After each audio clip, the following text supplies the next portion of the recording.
तो नमस्कार दोस्तों। और परसों अंतर्राष्ट्रीय महिला दिवस है और आज हम सुन रहे हैं कविता महाजन की कविताएं। कविता महाजन मराठी की कवयित्री हैं। वे नॉवेल्स भी लिखती हैं और दीगर चीज़ें भी लिखी उन्होंने। लिखती हैं, कह रही हूँ, लेकिन सन 2018 में काफ़ी कम उम्र में, प्रियंका जी नमस्कार, काफ़ी कम उम्र में उनका देहांत हो गया। वे बीमार हो गई और उसके बाद उनका देहांत हो गया। बड़ी यंग थी वो। अभी 1967 का उनका जन्म है और 2018 में उनकी मृत्यु हो गई। बहुत यंग और बहुत ही जिसको बोलेंगे प्रतिभाशाली रचनाकार उनको कहा जाएगा। मैंने उनकी कुछ तस्वीरें निकाली हैं और अगर हम लोग देख सकें तो देखते हैं उन्हें। हाँ, अगर आप देख सकें तो ये है, देख रहे हैं आप? ये है कविता महाजन की एक तस्वीर मैंने निकाली। बेहद प्रतिभाशाली। इनसे मेरा परिचय करवाया स्वाति दामोदरे। अकोला में रहती हैं, पढ़ाती हैं वे। और उन्होंने इनसे, इस लेखिका से, इनके काम से, क्योंकि परिचय तो इनकी मृत्यु के तुरंत बाद ही मतलब मैं इनके बारे में जान पाई, इनके काम से मेरा परिचय कराया स्वाति दामोदरे ने। स्वाति दामोदरे बेहद अपने में अत्यंत प्रतिभाशाली स्त्री हैं। वे अनेक मतलब उनको भाषाएं जानने का शौक़ है और उन्होंने मराठी से हिंदी से मराठी में अनुवाद किए हैं। मोनालिसा की आंखों का अनुवाद स्वाति ने ही किया है। और उसके बाद वे कविता की कविताएं मेरे पास लेकर आई और कहा कि दीदी आप, हम दोनों मिल करके कविता जी की कविताएं ट्रांसलेट करते हैं। हम लोगों ने कुछ कविताएं ट्रांसलेट की, लेकिन अनफॉर्चुनेटली पिछले साल कोविड की वजह से सब इतना उल्टा सीधा हो गया है कि काम बीच में रुक गया है। लेकिन उनकी करीब 10 कविताएं हम लोगों ने ट्रांसलेट कर ली थी, तो उसमें से मैं 2-3 सुनाऊंगी आप लोगों को आज। जैसे मैंने कहा ना, बहुत ही धांसू कवित्री, बेबाक, निडर और ऐसी चुभती हुई आवाज़ की मैं आपको क्या बताऊं। आप लोग जब कविताएं सुनेंगे तो जानेंगे। बहुत ही चुभती हुई आवाज़, बेहद चुभती हुई आवाज़। ऐसा लगेगा जैसे कि वो मतलब कह रही हैं एक बात, और जब उसको हम लोग उसके व्यंजना को पढ़ेंगे, उसको देखेंगे, तो पता चलेगा कितनी गहरी वेदना, कितनी गहरी बात कविता ने अपनी कविताओं में कही है। मैंने उनका उपन्यास नहीं पढ़ा है, लेकिन अगर स्वाति के साथ काम चलता रहे तो हो सकता है हम लोग उनके कुछ उपन्यास भी अनुवाद करें। और तो आज सुनाती ही कविताएं उनकी, और देखिएगा। सबसे पहले तो उनकी एक कविता जो मैंने की थी, वो उन्होंने कविता को परिभाषित किया था कि क्या है कविता। और उन्होंने कहा था कि जैसे कि सारे जान को निकाल करके, खून को निकाल करके, जैसे कि कोई औरत या कोई व्यक्ति अपनी कविता कहता है, अपनी रचना करता है, अपने सारे सत्व के साथ रचना करता है। लेकिन वो कविता मैं नहीं पढ़ रही हूँ आप लोगों के लिए, मैं सिर्फ उसके बारे में बता रही हूँ। कविता जो मैं पढ़ रही हूँ वो सुनिए,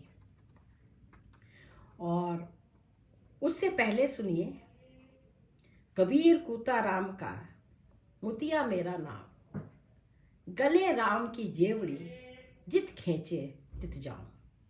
इसका भी एक संदर्भ है, और संदर्भ किस तरह से खुलता है, और पुरुष कबीर और स्त्री, उन दोनों की दृष्टि में कितना कितना अंतर है। ऐसा लगता है कि 2 ध्रुवों के उसमें हम लोग खड़े हैं। एक ध्रुव पर कबीर है और एक ध्रुव पर औरत, दूसरे ध्रुव पर औरत। उत्तर में जरूर पुरुष होगा, दक्षिण में ही हम लोग होंगे।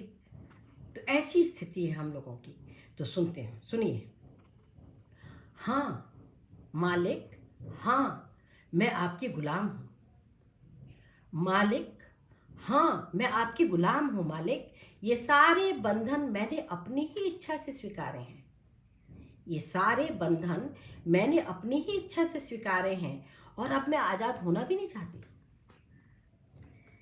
मेरे गले में पड़ा पट्टा अब आपके हाथ में है। मेरे गले में पड़ा पट्टा अब आपके हाथ में है। आप मुझे शौक से घुमाते हैं, दूसरों को दिखाते हैं। मैं भी शौक से घूमा करती हूँ, पट्टा गले में बांधे बांधे। औरत अपने जो आज़ादी खोती है अपने मन से। चंद मतलब हम आर्थिक, सामाजिक और भावनात्मक, ये सुरक्षा मुख्यतः क्या है? सामाजिक सुरक्षा, फिर मैं कहती हूँ कि आर्थिक सुरक्षा और फिर भावनात्मक। कल मैंने इसी तरह से लिखा है। सामाजिक सुरक्षा औरत के लिए बहुत महत्वपूर्ण है। अगर वो किसी की बेटी है, किसी की बहन है, किसी की पत्नी है, किसी की माँ है, मनु महाराज को याद कीजिए, तो उसकी स्थिति एक तरह की है। और आज भी सन 2021 में भी अगर ये सभी रिश्तों से मुक्त औरत अपने आप को व्यक्ति की तरह रेखांकित करना चाहती है तो उसके मार्ग में अनेक बाधाएं हैं। व्यक्ति बनी नहीं औरत कि समाज के पेट में, समाज के ठेकेदारों के पेट में मरोड़े उठते रहती हैं। जिसको हजारों साल से बंधन में रखा हुआ है, जो खुशी खुशी हंस हंस करके अपना घर कहते हुए, अपना बच्चा, अपना पति, अपनी माँ, अपना बाप, अपना भाई कहते हुए गुलामों की तरह 24 घंटे काम करती है, कुछ मांगती भी नहीं। अंतर्राष्ट्रीय महिला दिवस का महत्व इसी बात में है कि औरतों ने सबसे पहले अपने लिए कहा कि हमें सही वेतन दो, हमें वोट का अधिकार दो। और इस बारी का जो हमारा वो है, वो ग्लोबल लीडर्स के लिए है। और इस बारी का 2021 का जो थीम है वो है women in leadership, achieving an equal future in a कोविड-19 वर्ल्ड। हम हर जगह अगर लीडरशिप की स्थिति में हैं तो हम अपने लिए कुछ बात काम कर सकते हैं। लीडर्स का काम ही यह है, चाहे वो लीडर किसी भी तरह के हैं। हम आप जो यहाँ पर पढ़ रहे हैं, सुन रहे हैं, एक लेवल पर हम भी लीडर्स हैं। तो किस तरह के इक्वल अपॉर्चुनिटीज हम क्रिएट कर सकते हैं? अधिकार, समान अधिकार की बात एक और होती है, वो अमूमन कानूनी होती है। कई दफे अवसर उपलब्ध कराए बिना ही अधिकारों की बात की जाती है। बिना अवसर अधिकार आदमी कहाँ ले सकेगा? इसीलिए बार बार कहा जाता है कि समान अवसर भी उपलब्ध कराएं। जैसे अवसर पुरुषों को उपलब्ध है वैसे अवसर उससे कुछ कम, लेकिन हो तो सही हमारे पास। और अवसर तमाम उपलब्ध करा दीजिए। अगर दरिंदे समाज में पग पग पर घूम रहे हैं, जैसे कि रोज ही हम कई कई केसेस देखते हैं हिंसा के, रेप के, तब स्कूल कॉलेज कितना भी खोल दीजिए, कितनी भी नौकरी कर दे दीजिए, कहाँ कह सकते हैं हम कि हमें समान अवसर उपलब्ध है? आप अपने नाम का रेखांकन कीजिए, अपने नाम का प्रथमाक्षर लिखिए और लोग तुरंत पूछेंगे उसके आगे बाप का नाम लगाइए, पति का नाम लगाइए। यही तो है हमारी दुनिया। वो नाम तक नहीं रहती, हमारे नाम तक नहीं रहती, उसके आगे चली जाती है और वहीं से हमारे बंधन शुरू हो जाते हैं। माला जी, आपने बिल्कुल सही कहा है कि हम अपने स्वाभाविक निजी सोच विचार और स्वभाव ही भूल गए हैं। स्वभाव तो हमारा ये हो गया कि गुलाम हो जाए। इस स्वभाव को तो बदलना होगा हम लोगों को। तो एक बार फिर से मैंने जब कहा कबीर के इस साखी को सुनिए, कबीर पूता राम का, गले राम की जेवड़ी जित खींचे तित जाओ। राम की जेवड़ी मुक्ति का परम वो, कबीर पूता राम का मुतिया मेरा नाम।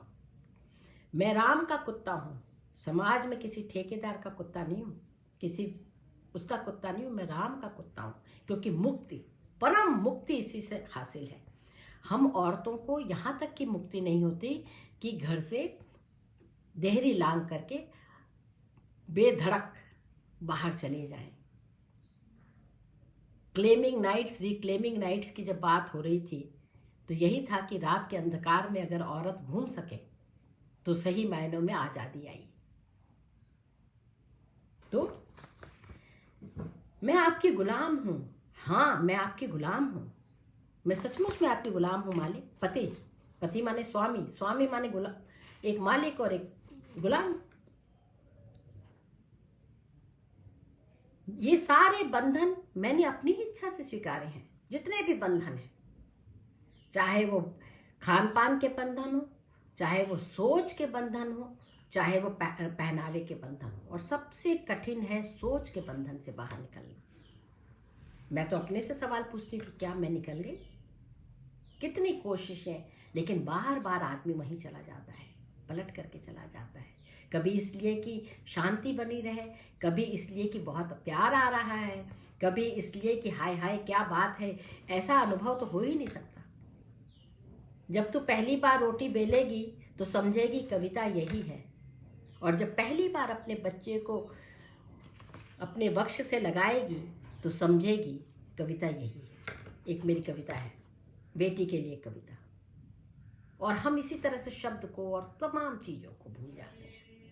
ये सारी हम अपनी इच्छाओं से, हजारों साल के जो हमारी मानसिक बुनावट है, जो कि अब हमारे शारीरिक बुनावट को भी प्रभावित करती है, हमारे पूरे नर्व सिस्टम को प्रभावित करती है, उसकी वो है, उसकी गठ उसमें गुंजलके पड़ गए हैं। अब मैं आज़ाद भी नहीं होनी चाहती। मेरी आज़ाद होने की इच्छा भी मर गई है। मैं चाहती ही नहीं कि तुम मुझे आज़ाद करो कभी भी। मैं ऐसी ही ज़िंदगी जो चली आ रही है, जो मैंने देखा कि मेरी माँ ने जिया, मेरी बहनों ने जिया, मेरी दादी ने जिया, मेरी नानी ने जिया, वही मुझे अच्छा लगता है, क्योंकि वो गिवन है। और गिवन को जो दिया गया है उसको सवाल करना और उसके खिलाफ धार के विरुद्ध बहना सबसे कठिन। मेरे गले में पड़ा पट्टा अब आपके हाथ में है। आप मुझे शौक से घुमाते हैं, इंट्रोड्यूस करवाते हैं, मीट मिसेस अग्रवाल, ये शी इज माई वाइफ। और आप गर्व से देखती हुई, प्यार से और गर्व से देखती हैं कि ये हमारा इंट्रोडक्शन हो रहा है, जिसमें सुमन गायब है।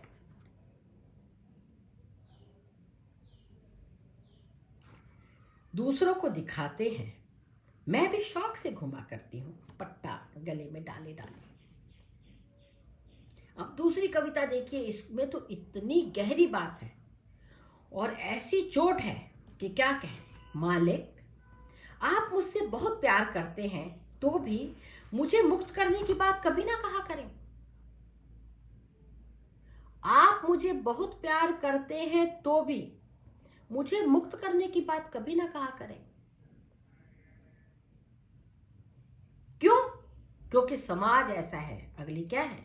बाहर असंख्य बेड़ियां हैं और हैं असंख्य पिंजड़े, असंख्य हाथों में चाबुक और है असंख्य गुलेल और कंकड़। सबके सब हैं घात लगाए मेरे मालिक, बने रहने दे मुझे आप अपना ही गुलाम। इनके उनके तलवे चाट चाट कर मेरी जीभ ऐसी भोथरी हो गई है कि अब उससे गिजगिजे शब्द ही निकलते हैं, जो दांतों से घिसने पर भी नुकीले नहीं होते। होंठ ऐसे बंद हो गए हैं कि अब उनसे आवाज भी मुश्किल से ही निकलती है, किंतु नजरों में लालच की कोई सीमा नहीं। वे तो गड़ी हुई है तुम्हारी थाल पर। मालिक, एक टुकड़ा दे दो ना, बहुत भूख लगी है। मालिक, एक टुकड़ा, बस एक टुकड़ा।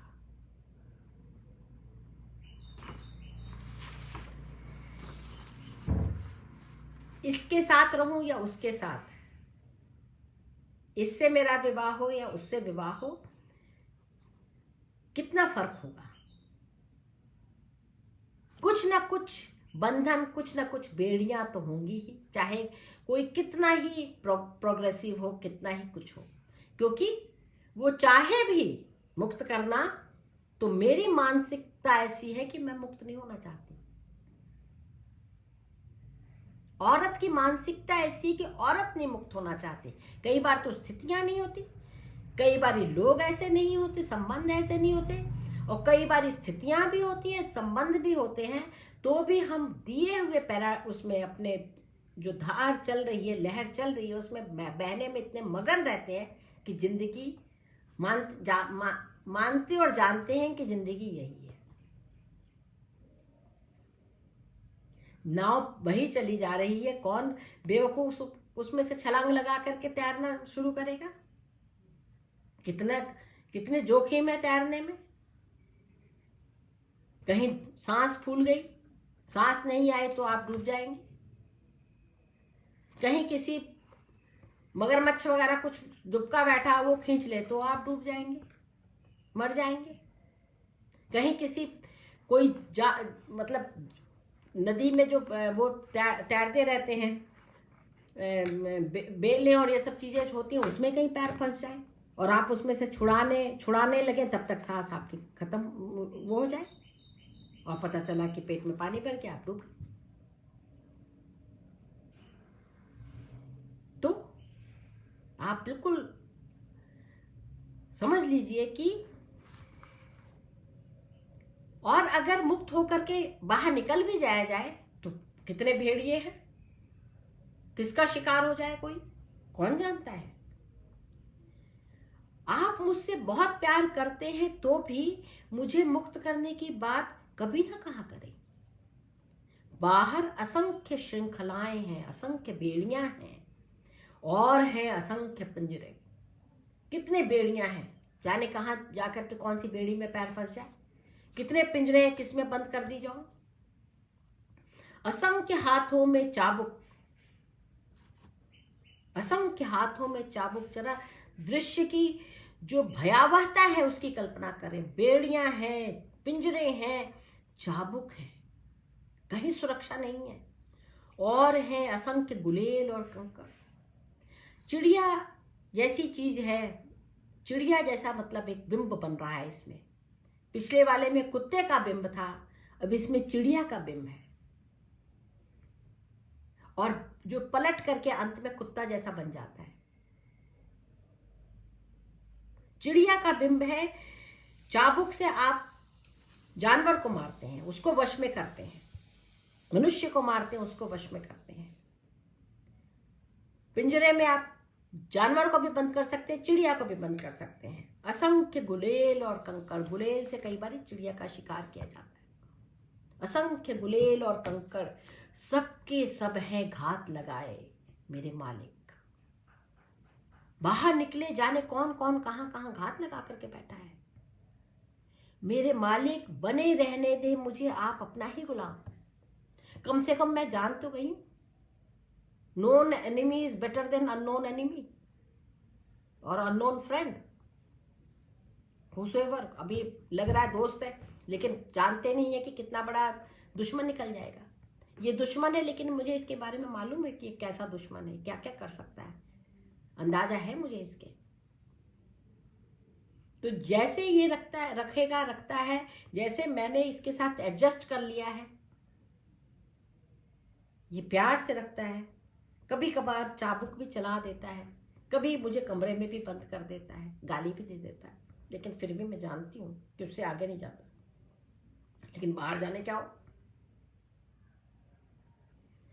मेरे मालिक बने रहने दे मुझे आप अपना ही गुलाम। इनके उनके तलवे चाट चाट कर। आपसे मिलने से पहले जाने कितनों के तलवे मैंने चाटने हैं, कितने लोगों से मैं मिली हूँ, कितनों की मैंने खुशामद की है। इनके उनके तलवे चाट चाट कर मेरी जीभ ऐसी भोथरी हो गई है। और ये तलवे जरूरी नहीं कि किसी पुरुष के ही चाटे गए हों। आप अपनी पारिवारिक सत्ता के भी तलवे चाटते हैं, अपने पिता के, अपने माँ के, अपने भाई के, अपनी बहन के,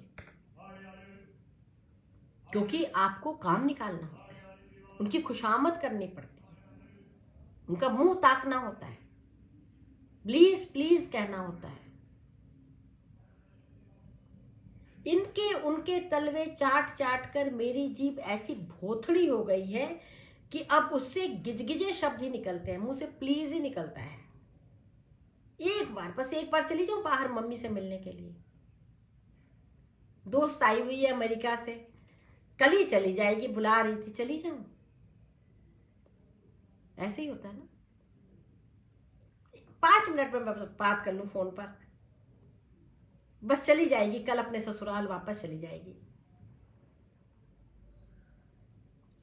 गिजगिजे शब्द निकलते हैं। प्लीज, ये जो भाव है कि मुझ पर रहम खाओ, इतना थोड़ा सा समय, थोड़ा सा मौका, थोड़ी सी अवसर, थोड़ा सा सुख मुझे दे दो। जो दांतों से घिसने पर भी नुकीले नहीं होते। कितना भी मैं कोस लूं अपने आप को कि वैसे नहीं बोलूंगी, मैं हक लूंगी अपना।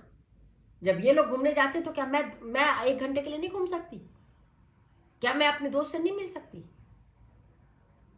अपने आप को डांटते हैं, फटकारते हैं, वादा करते हैं अपने आप से, अपना हौसला बढ़ाते हैं, लेकिन जब मौका आता है तो वही मनुहार प्लीज, जैसे कि कोई हमें 1 घंटा दे देगा। मेरे अपने जीवन के अपने समय का 1 घंटा अगर मुझे मिल जाए इस पूरे जंजाल से, जिसको हम घर संसार कहते हैं, संसार के जंजाल से। हमारे लिए बांग्ला का ये शब्द मुझे बहुत मार्मिक लगता है, संसार, घर के लिए संसार, औरत के लिए घर संसार है। और संसार की तो और कोई अभी कल्पना ही नहीं है, परिकल्पना ही नहीं है, घर ही संसार है। तो इस 4 दीवारी से जो निकलने के लिए अनुमति, उसके लिए मनोबल, इनके उनके तलवे चाट चाट कर मेरी जीभ ऐसी भोथरी हो गई है कि अब उससे गिजगिजे शब्द ही निकलते हैं जो दांतों से घिसने पर भी नुकीले नहीं हो पाते। उनसे व्यंग्य करेंगी औरतें, झगड़ा करेंगी औरतें, लेकिन रहूंगी मैं वहीं। सब झगड़ा हो गया, सब झंझट हो गया, सब बर्तनों की तोड़ा फोड़ी हो गई, दरवाजे ठा करके बंद कर दिए गए और अपना माथा कूट लिया गया, सब कुछ हो गया, आंसू भी निकल गए, लेकिन ढाक के 3 बात। सब होने पर भी वही रहूंगी मैं वही। इस पर सवाल है। कविता महाजन इसकी ओर हमें हमारा ध्यान आकर्षित कर रही हैं। लगातार औरतों को बचपन से ही हमें स्त्री को निर्मिति या गढ़ंत कहा गया। मुक्ति के लिए उस गढ़ंत को तोड़ना होगा। आपको क्या लगता है कवित्री उस गढ़ंत को तोड़ने की बात करती है, लेकिन जब मैं बोलती हूँ कि स्त्री को एक निर्मिति या गढ़ंत कहा गया, ये ना एक लेवल पर, इसमें हम कहेंगे तो 60%, 50% में भी 70% सच है। लेकिन वास्तविकता यह है कि जो संसार में जो बुनियादी अंतर वाला जो वो है, वो यही है, मूल अंतर जिसे कहेंगे, स्त्री और पुरुष का शरीर, स्त्री का शरीर।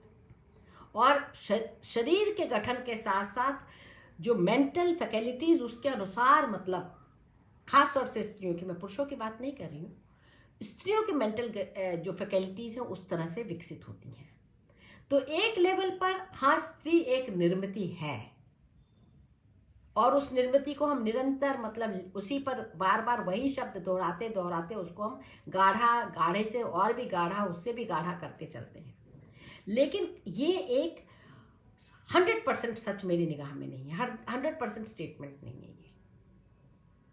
क्योंकि जैसे मैंने कहा ना, प्रकृति ने सिर्फ एक ही जगह पर 2 तरह के वो बनाए हैं, जो प्राकृतिक है, मूल है, जिसमें फर्क, कभी अंतर अभी तक तो नहीं आया है। अभी तक तो हम ही लोग गर्भ धारण करती हैं, हम ही लोग दूध पिलाती हैं, हम ही लोग बच्चे को जनती हैं। तो ये वाला तो अभी तक है। बाद में भी साइंस अगर उसमें फेरबदल करेगा तो डेट वुड भी है, एक रिसर्च और एक वो होगा, साइंटिफिक इंटरवेंशन होगा, लेकिन वो प्राकृतिक इंटरवेंशन नहीं है। लेकिन हमारा दिमाग, हम मतलब औरत, लड़की और मादा और माँ को एक उसमें जो डाल देते हैं, उससे बहुत सारी समस्याएं हैं। औरत और घर, इसको एक ही उसमें डाल देने से समस्याएं हैं। ये मैं कहती हूँ कि हाँ, दिमाग बनाया जाता है, बहुत कुछ बनाया जाता है, और बहुत कुछ हमने अपने मन से भी बना लिया है। कि जैसे मेरी एक कविता है कि माँ की तरह कोई नहीं देख सकता, तो मैंने कहा कि देखना एक क्रिया है। ये सच है कि सिम्बियोटिक रिलेशनशिप होती है माँ और बच्चे में, और बच्चे के पेट में दर्द भी होगा तो माँ को हुक उठ जाएगी कि कहीं कुछ गड़बड़ हो रही है। ये तो सच है, बिल्कुल सच है। ये मतलब बायोलॉजिकल उस तरह से चीज़ है, क्योंकि मेरे और मेरे बच्चे में जो रिलेशनशिप है वो सिम्बियोटिक रिलेशनशिप है। ये तो सच है, लेकिन ये नहीं कहा जा सकता कि माँ की तरह कोई देख नहीं सकता। देखना एक क्रिया है जिसे दूसरा सीख सकता है। अगर माँ ऑफिस में है तो बाकी लोग देखते हैं ना, देखते हैं कि नहीं देखते? तो हमें दरअसल उसी स्पेस को, जो मैं बोल रही हूं कि 50, 60, 70% जो बनाया गया है हमारे स्पेस, उसी को हमें वापस लेना है कि इस स्पेस में हम अपने को व्यक्ति कैसे बना सकते हैं, इस स्पेस में से कितना स्पेस हम छोड़ करके दूसरों को दे सकते हैं। जैसे घर भाई मेरा है तो पुरुष का भी तो है।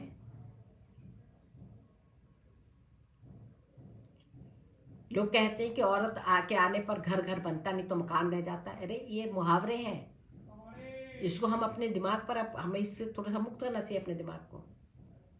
क्योंकि अगर आदमी बहुत शोर मचाता रहेगा, झगड़ा झंझट करता रहेगा, तो औरत कितना भी घर बना ले वो घर नहीं बनेगा, वो घर नहीं बनेगा। वो मकान तो क्या मतलब रण क्षेत्र बन जाएगा, युद्ध भूमि। तो अब हम अगले उसमें चले। होठ ऐसे बंद हो गए हैं कि अब उनसे आवाज भी मुश्किल से ही निकलती है। हमें बचपन से सिखाया जाता है कम बोलो, धीरे बोलो, कोई सुन लेगा, ऐसे मत बोलो, ऐसे बोलो, लोग क्या कहेंगे, तुम्हें कुछ सिखाया नहीं गया। लोग माँ को गाली देंगे कि लड़की को कुछ सिखा करके नहीं भेजा। माँ को तो गाली तब भी पढ़नी चाहिए जब लड़के गाली देते हैं। माँ को तो गाली तब भी पढ़नी चाहिए जब लड़के बदतमीजी करते हैं, किसी लड़की को छेड़ते हैं, तभी भी पढ़नी चाहिए। क्योंकि माँ ने ये नहीं बताया कि लड़की का सम्मान करो, मेरा सम्मान करो। माँ मैंने टेकन फॉर ग्रांटेड।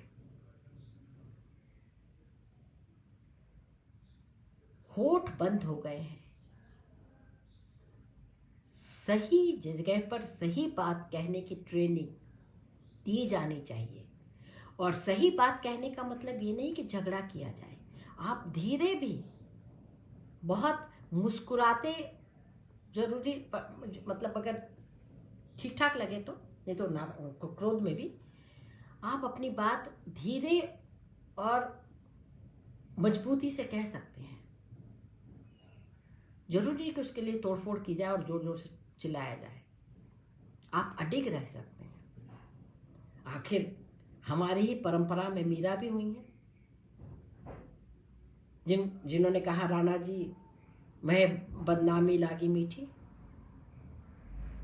उनको कृष्ण की भक्ति करनी थी, उन्होंने की, किसी को गाली नहीं दी।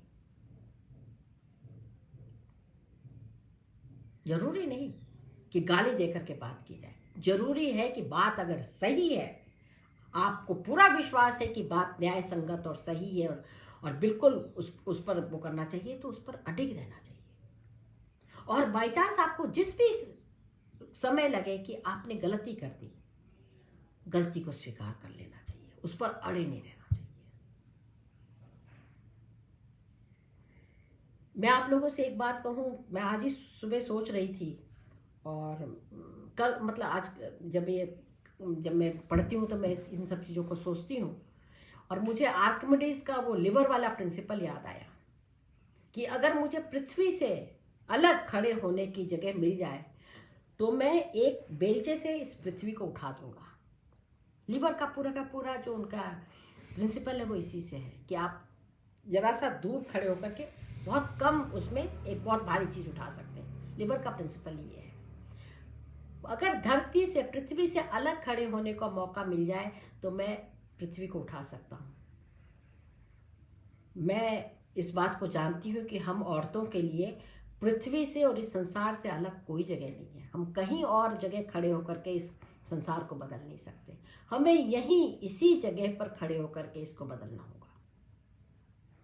और ऐसी कविताएं हमें हमारे दिमाग में प्रश्न जगाती हैं और हमें सचेत करती हैं, हमें बताती हैं कि क्या क्या सवाल हो सकते हैं। जब बहुत ही गर्व से हम अपने पति को देखते हैं या अपने ससुर को देखते हैं या जो इंट्रोड्यूस करवा रहे होते हैं अपनी फ्रेंड को देखते हैं कि भाई हमारी फ्रेंड है मिसेस अग्रवाल, क्योंकि हमारी पहचान, हम कभी इंसिस्ट ही नहीं करते कि मेरी पहचान मात्र इतनी नहीं है कि मैं मिसेस अग्रवाल हूं। हमने कभी इंसिस्ट ही नहीं किया, मतलब कभी इंसिस्ट नहीं किया। प्लीज़ मुझे इसको इस तरह से लीजिएगा कि बहुत लोग इंसिस्ट करते हैं, मैं उनमें से एक हूँ जो इंसिस्ट करता है। और लेकिन वास्तविकता ये है कि जब मैं कह रही हूँ कि हम इंसिस्ट ही नहीं करते, माने कि ये कोई 100% वाला स्टेटमेंट नहीं है, बहुत लोग करते हैं, हमें और लोगों को भी, अन्य लोगों को भी करना चाहिए, कहने का अभिप्राय ये है। तो होठ ऐसे बंद हो गए हैं कि अब उनसे आवाज भी मुश्किल से निकलती है। कोई मारे पीटे आदमी मारे संकोच करके मार रहा है तो संकोच करके औरतें मुंह में कपड़ा डाल करके बैठ जाएंगी कि कहीं पड़ोसी ना सुन ले। धम धम की आवाज पड़ोसियों तक चली जाए, गाली की आवाज चली जाए, औरत के रोने की आवाज ना जाए, उसमें बदनामी हो जाएगी। गाली में बदनामी नहीं है, मार के धमधमाहट में बदनामी नहीं है, औरत के रोने की, चिल्लाने की और भाग करके पुलिस को फोन करने की चीज में बहुत बदनामी है कि तुमने घर बदनाम कर दिया, सारे जगह हमारे नाक कटवा दी। मैं बोलती हूँ उस समय जरूर चिल्लाओ, क्योंकि वो जरूरी है उस समय चिल्लाना। होठों को खोलो और चिल्लाओ, अपने हिंसा के खिलाफ चिल्लाओ। अगर कोई आपके माता पिता के प्रति असम्मानजनक वो बात करता है तो उसकी मुखालफत जरूर करें, आप उसका विरोध जरूर करें, क्योंकि आज ये कहने कल जाने क्या कहने लगेंगे। उसको तो शुरू में ही बिल्कुल उसका विरोध कर देना चाहिए। और फिर मैंने कहा कि जरूरी नहीं कि चिल्ला के किया जाए, दृढ़ स्वर में धीरे से भी कहा जा सकता है कि मुझे ये पसंद नहीं, आप मेरे माता पिता के बारे में कुछ नहीं ऐसा कहेंगे। और फिर आप में ये होना चाहिए कि आप उनके माता पिता के बारे में कुछ ना कहें। लेकिन अब अगली पंक्ति सुनिए, किंतु नजरों में लालच की कोई सीमा नहीं। होठ बंद हो गए हैं, होठों से आवाज नहीं, लेकिन नजरें रोटी पर गड़ी हुई हैं। नजरों में लालच, नजरों में लालच की कोई सीमा नहीं। वे तो गड़ी हुई हैं तुम्हारी थाल पर, मालिक एक टुकड़ा दे दो ना, बहुत भूख लगी है। और ये एक टुकड़ा रोटी का ही टुकड़ा नहीं है, ये एक टुकड़ा कुछ भी हो सकता है। एक टुकड़ा आभूषण का भी हो सकता है, एक टुकड़ा रेशमी वस्त्र का भी हो सकता है, एक टुकड़ा सूती कपड़े फट गए तो सूती साड़ी का भी हो सकता है। ये है आर्थिक गुलामी, या फिर वो गुलामी जिसमें कि औरतें अपनी कमाई भी ला करके अपनी कमाई पर भी अपना हक नहीं समझती और उसको ला करके परिवार के में शांति बनी रहे इसीलिए ला करके चुपचाप दे देती हैं, उस पर भी अपना हक नहीं समझती। ये मेरी अपने पर्सनल एक्सपीरियंसेस हैं। मैंने आप लोग सब जानते हैं कि मैंने 27 साल तक भारत सरकार में काम किया है। सैकड़ों लोगों से मेरी मुलाकात हुई है, हजारों, लिटरली हजारों लोगों से मेरी मुलाकात हुई है। और जो सेक्सुअल हैरेसमेंट कमेटी जब बनी थी विशाखा वाली, तो सब जो मिनिस्ट्री ऑफ हेल्थ में जब उस कमेटी को बनाया गया तो फर्स्ट चेयरपर्सन मैं ही थी उसकी। तो बहुत सारे दूसरे इस तरह के केसेस भी, sexual harassment in work places के केसेस भी बहुत सारा देखने का मौका मिला मुझे।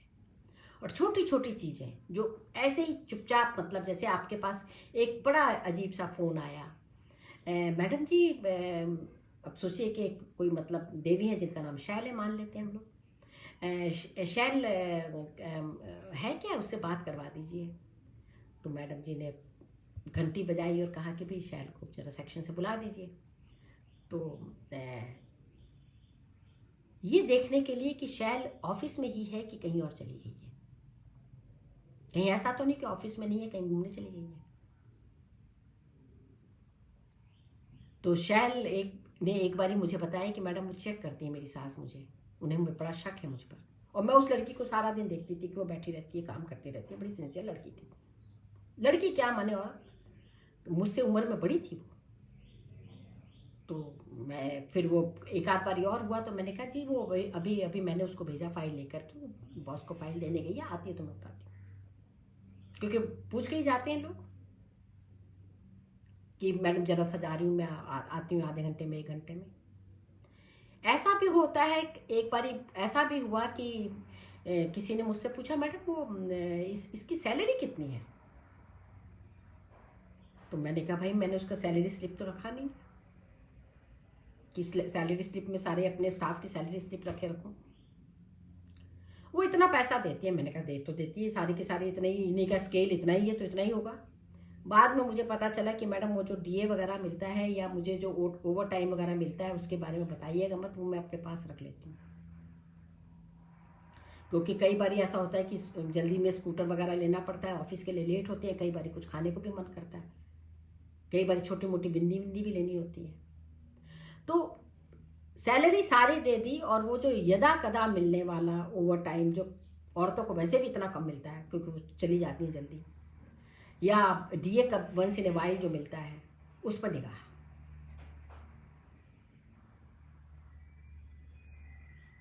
और आप लोगों को याद दिला दूं कि जब नोटबंदी हुई थी तो कई किस्से आए थे कि आप लोगों ने अखबारों में पढ़े होंगे, मैं उस समय आईटीएम यूनिवर्सिटी में पढ़ाती थी, तो कई लोगों से मेरी बात हुई कि बकायदा पति ने पत्नी को पीटा कि तेरे पास इतने रुपए थे तो तूने मना क्यों किया था कि तेरे पास इतने रुपए थे।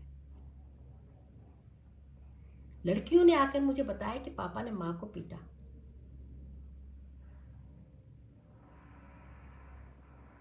तो ये है कि मतलब आर्थिक रूप से स्वतंत्र स्त्रियां भी कई बारी परतंत्र हो जाती हैं, ये किस्से हैं। और जो परतंत्र हैं उनकी तो व्यथा जानते ही हैं कि तुम्हारी कमाई है, अगर मैं किसी पर खर्च करता हूं, ये आम फहम वो है, तुम्हारी कमाई थोड़ी है कि मैं इसका हिसाब देता फिरूं। ये चीज है, ये भाषा है, ये संस्कार है जो आपके घर में जो औरत सारा दिन काम कर रही है। और इसीलिए ये मांग बहुत जायज मांग है औरतों की कि घर के काम को आप इवेल्युएट करें, कि अगर आप खाना बनाने वाली लगाएंगे तो कितना होगा, कपड़े धोने वाली लगाएंगे तो कितना होगा, घर के सारा दिन मैनेजमेंट करने वाली लगाएंगे तो कितना होगा, उसको हम लोग उसको आर्थिक उसमें वो करें। ये एक मांग है औरतों की और बहुत सही मांग है। इवेल्युएट करें कि यू सेव, एक फैमिली कितना सेव करती है अगर औरत सारा काम करती है। ट्यूशन में बच्चों को भेजेंगे तो कितना होगा, बच्चों को बस स्टॉप से घर में लाने के लिए कोई दाई रखेंगे तो कितना पैसा लगेगा। सारा दिन पड़ी रहती हो घर में, करती क्या हो तुम, कमाल है। और वही अपने मायके चली जाए तो घर में आफत हो जाती है कि तुम जल्दी से लौटो, उसके बाद फिर से सारा दिन तुम पड़ी रहती हो, करती क्या हो। ये जो चीज है, ये जो भाषा की जो हिंसा है, हिंसा खाली ये नहीं होती कि आपने किसी ने एक थप्पड़ मारा या मुक्का मारा या डंडा मारा या किसी कोई चीज से जलाया। भाषा की हिंसा तो तलवार जैसे किसी ने खोव दिया हो कलेजे में, भाषा की हिंसा इस तरह की होती है। और मैं ये नहीं कहती, फिर से कहते हुए मैं पूरे इस बात को ध्यान में रखती हूँ कि भाषा की हिंसा औरतें जितना कर सकती हैं उतना मर्द भी कई दफे नहीं कर पाते, जितना गजब की हिंसा कर सकती हैं। लेकिन फिलहाल हम बात कर रहे हैं, मालिक एक टुकड़ा दे दो ना, बहुत भूख लगी है, मेरे हर चीज मुंह बंद है, सब कुछ बंद है, जुबान भोतरी हो गई है, प्लीज के अलावा या तुम्हारे मनोहार के अलावा, तुम्हारे उसके अलावा कुछ नहीं सूझ रहा। लेकिन इतना तो कहूंगी ना, आंखें बता रही हैं कि मुझे भूख लगी है, एक टुकड़ा दे दो। बिंब देखिए, इस पूरी की पूरी कविता का बिंब देखिए, क्या गजब बिंब है। एक बारी मैं फिर पढ़ती हूँ इस कविता के बिंब को, अप्रिशिएट कीजिए और एक एक चीज देखिए। जब वो बोलती है असंख्य पिंजरे, असंख्य हाथों में चाबुक, चाबुक तो उसको दृश्य की तरह देखिए और सुनिए इस कविता को दृश्य की तरह देखते। मालिक, आप मुझसे बहुत प्यार करते हैं तो भी मुझे मुक्त करने की बात कभी ना कहा करें। बाहर असंख्य बेड़ियां हैं और हैं असंख्य पिंजरे, असंख्य हाथों में चाबुक और हैं असंख्य गुलेल और कंकड़, सबके सब हैं घात लगाए। मेरे मालिक बने रहने दे मुझे आप अपना ही गुलाम। इनके उनके तलवे चाट चाट कर मेरी जीभ ऐसी भोथरी हो गई है कि अब उससे गिजगिजे शब्द ही निकलते हैं जो दांतों से घिसने पर भी नुकीले नहीं होते। होंठ ऐसे बंद हो गए हैं कि उनसे आवाज भी मुश्किल से निकलती है, किंतु नजरों में लालच की कोई सीमा नहीं। वे तो गड़ी हुई हैं तुम्हारी थाल पर, मालिक एक टुकड़ा दे दो ना, बहुत भूख लगी है मालिक। अब अगली कविता करें। इसका शीर्षक है श्रृंगार। एक बड़ा सा शानदार सिंदूरदान, सिंघोरा जिसे हम लोग कहते हैं, सिंधोरा कि सिंघोरा, सिंधोरा, सिंधोरा होगा ना। एक बड़ा सा शानदार सिंदूरदान, मांग काढ़ कर गुथी हुई लहरिया चोटी, और माथे पर जगमग बिंदी के नीचे चिरी। आप लोगों ने मराठी वो देखी है, मराठी फिल्में या कुछ देखी होंगी, तो बिंदी होती है, उसके नीचे एक रेखा ऐसे बनी होती है, वो जैसे हम लोग मांग भरते हैं ना उसी के बराबर है। वो सौभाग्यवती स्त्रियां उसको ऐसे करके बना देती हैं, चिरी। और माथे पर जगमग बिंदी के नीचे चिरी, काले पोत का मंगलसूत्र, कलाई भर चमचम चूड़ियां, कानों में ऐसी बड़ी बालियां कि लवे लटकने लगे, नथ ऐसी कि बोलने के लिए होठ ना खुल पाए। सिर से पैरों तक का यह श्रृंगार खूब जम रहा है, सिर से पैरों तक का यह श्रृंगार खूब जम रहा है मालिक। लेकिन पैरों के पाजेब को जैसा होना चाहिए था, लगता है उससे जरा हल्के हैं। पैरों के पाजेब को जैसा होना चाहिए था, लगता है जरा हल्के हैं। अब सुनिए, कविता यहां है, देखें ना, इसे पहनकर चल पा रही हूं मैं। ऊपर से नीचे तक का श्रृंगार ऐसा है कि भाई दिख जाए कौन है। नथ ऐसी है इतनी बड़ी कि बोलने के लिए होठ नहीं खुल पा रहे हैं। आप लोगों ने पहाड़ियों की नथ देखी होगी, उसमें हर बार ही एक बच्चा हो जाए या कोई अच्छा काम हो जाए तो थोड़ा और सोना बढ़ा देते हैं, नाक बिल्कुल कट जाती है, खून बहने लगता है। नथ ऐसी कि होठ बोलने के लिए होठ ना खुल पाए, सिर से पैरों तक का यह श्रृंगार खूब जम रहा है। लेकिन पाजेब कुछ हल्की है, उसे तो बेड़ी की तरह होनी चाहिए थी, उसे तो श्रृंखला की तरह होनी चाहिए थी। देखे ना, इसे पहनकर चल पा रही हूं मैं। अरे चलेगी तो निकल भी सकती है, कुछ ऐसा हो जो चल ही ना पाए, वो रगड़ रगड़ के उस तरह से चले जैसे कि चीन में लड़कियों को जन्मते ही लोहे के जूते पहना देते थे ताकि उसके पैर छोटे से हो जाए, सुंदर छोटे से जूते छोटे से हो जाए, भले ही वो खड़ी ना हो पाए, चल ना पाए, गिर जाए, दौड़ ना सके, ऐसे पहना दिया करते थे पहले चीन में। अब तो चीन की लड़कियां क्या कहने, माशाल्लाह जी, बिल्कुल पुराने समय में पति को मालिक ही कहकर पुकारते थे। तो बड़ा सा सिंदूरदान रखा हुआ है, खूब उसमें सिंदूर दिख रहा है, लाल लाल चमकता हुआ। मांग काढ़ करके लहरदार चोटी बना करके श्रृंगार कर लिया गया है। काले पोत का मंगलसूत्र, काली मोती का मंगलसूत्र, और माथे पर बिंदी लगा करके उसके नीचे चिरी लगा दी गई है, यानी कि मैं सुहागन हूं, सौभाग्यवती हूं।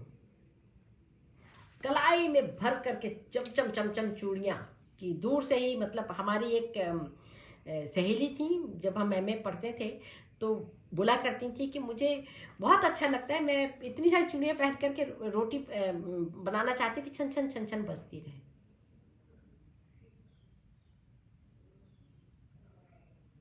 जो छन छन छन छन बजती रहे, एक बड़ा रोमांटिक रोमांस है इसमें, लेकिन वही चूड़ियों से छन छन छन छन बजते हुए ऊपर नीचे लगातार, मैं भी चूड़ियां पहने हूं तो लगातार ऊपर ऊपर करती रहती हूँ ऐसे कर करके कि गिर नीचे हो जाती है तो आटे में लग जाती है, इधर उधर हो जाता है, गीला हो जाता है।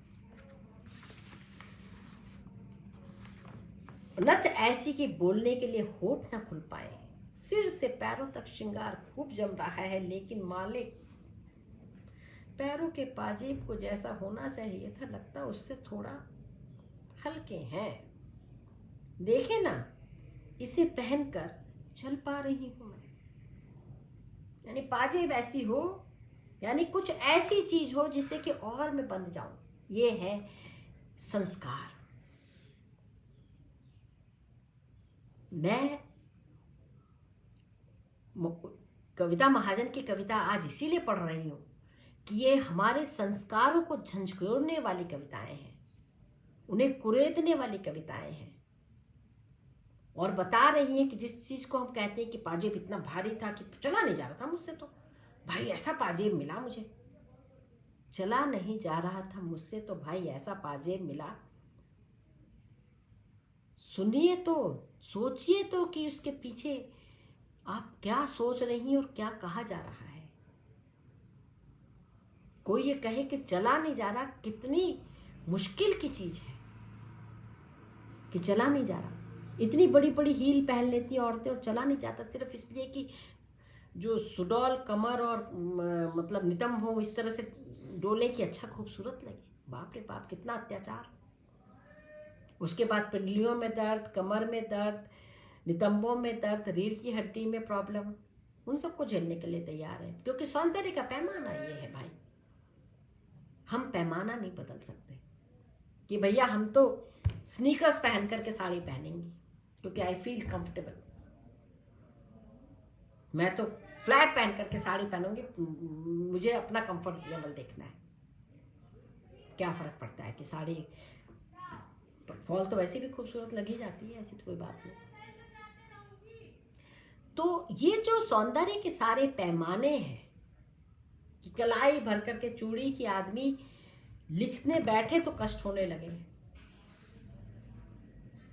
और ऑफिस में जब लड़कियां आती थी और वो जब वो चलती थी तो कभी कभी तो उनकी हील से खट खट खट खट इतने इरिटेटिंग लगता था। मैं आपको सच बता रही हूँ, मैं बोल भी देती थी कि प्लीज चेंज योर हील, मेरी डिस्टर्बेंस हो जाती है मेरे दिमाग को। या फिर छुन छुन छुन छुन छुन छुन पाजेब पहन कर आ गई। प्रसाधन है मुझे, और हम सब औरतों को, हम सब मर्दों को भी अच्छा सुंदर लगने का बड़ा बहुत चाव रहता है, लेकिन सौंदर्य को हम कारागार नहीं बना सकते, सौंदर्य को हम अपने लिए बंधनकारी नहीं बना सकते।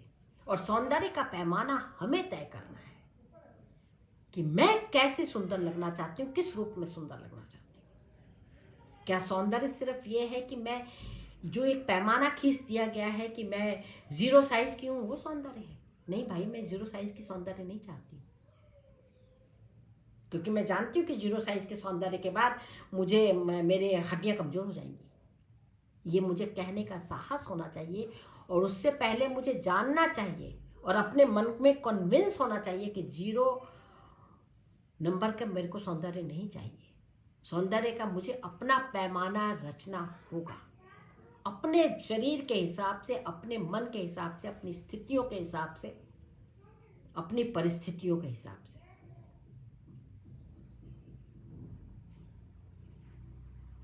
और मैं कभी भी नहीं कहूंगी कि गहने ना पहने, जरूर पहने, मैं तो खुद पहनती हूँ, मुझे बहुत शौक है गहने पहनने का, जरूर पहने, लेकिन माहौल भी तो देखें। ऑफिस में काम करते हुए छुन छुन छुन छुन छुन छुन पाजेब पायल बजाने की क्या जरूरत है? अगर सास कहती है कि ये सुहाग की चीज है तो ये भी कहा जा सकता है ना, ऑफिस में थोड़ा सा संकोच होता है, घर में आके सुहाग की चीज पहन लेंगे या त्योहार में पहन लेंगे। मैं नई बहुओं की बात नहीं कर रही, मैं 4, 5, 6 साल जो हो चुकी होती है शादी, उसकी बात कर रही हूँ।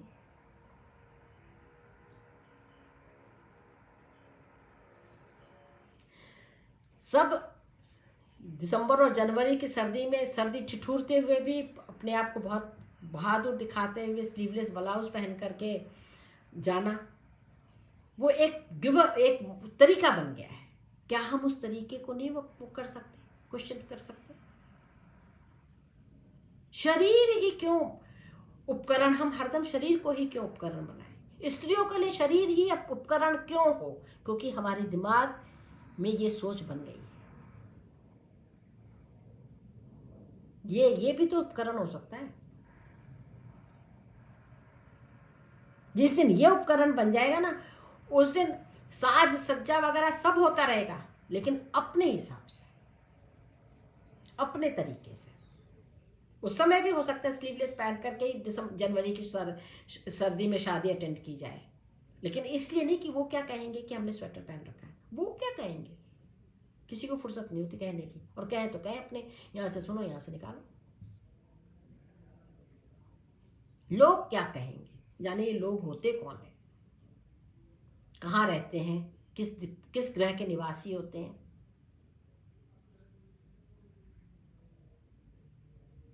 दो दिन बाद सब भूल जाते हैं। हमें उस 2 दिन का इंतजार करना चाहिए, सब भूल जाते हैं इन सब चीजों को। तो कविता महाजन की ये कुछ कविताएं थी, और आप लोग मुझे मतलब विश वो दीजिए, शुभकामनाएं दीजिए कि मैं इन कविताओं पर काम कर सकूं, फिर से एक बार शुरू कर सकूं। और स्वाति दामोदरे ने जो कहा था कि हम दोनों मिलकर के इन कविताओं को सामने लाएं आप लोगों के, उसमें हम लोग सफल हो सकें। तो ये है मतलब कुछ कविताएं जो हमें सोचने पर मजबूर करती हैं। और कल मैं पढ़ूंगी मृदुला गर्ग की एक कहानी। और क्यों मृदुला गर्ग को पढ़ूंगी? क्योंकि उनमें वो साहसी महिला है, निडर, निर्भीक, बेबाक। और वो कहानी कहती हैं तो कहानी कला के साथ कहानी कहती हैं, कला को भी साधती हैं और कहानी भी कहती हैं। तो कल हम सुनेंगे मृदुला गर्ग की कहानी, और ये सब मतलब अंतर्राष्ट्रीय महिला दिवस के उपलक्ष्य में ही है, कविता महाजन भी और मृदुला गर्ग भी। और फिर मिलते हैं हम लोग कल, और आप सब लोगों को बहुत बहुत शुक्रिया। नमस्कार।